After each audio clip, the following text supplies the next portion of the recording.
Ciao tutti, mi chiamo赖居居。大家好，我是赖居居，欢迎来到赖居居厨房。今天要来介绍罗马最具代表性的意大利面 Cacio e Pepe 黑胡椒乳酪意大利面。Cacio 在意大利文中为 cheese 的意思，而 Pepe 则是黑胡椒。虽然只要简单准备意大利面、乳酪和黑胡椒，不过在烹调过程中则需要掌握好温度，才能做出口感滑顺又浓郁的黑胡椒乳酪意大利面。那现在我们马上开始吧。先煮滚1锅3公升的水，加入盐巴，再来放入意大利面烹煮，依照各包装的说明来烹煮意大利面至al dente的口感。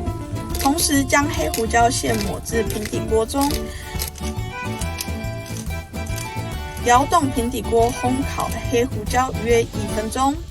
这时候加入1汤匙的煮面水，小火烹煮。再来加入煮好的意大利面条，与胡椒水搅拌均匀。此时加入 Pecorino 羊乳酪，并持续搅拌至cheese融化，且酱汁包裹住意大利面。黑胡椒、Pecorino 羊乳酪以及煮面水完美结合，就能做出浓稠滑顺的 Cacio e Pepe。如果太干，可以再加入煮面水；那太湿的话呢，则加入 Pecorino 羊乳酪做调整。这样我们的黑胡椒乳酪意大利面就可以装盘上桌咯。如果你喜欢我的影片，请记得按赞、分享及订阅哦。Grazie mille， ciao ciao。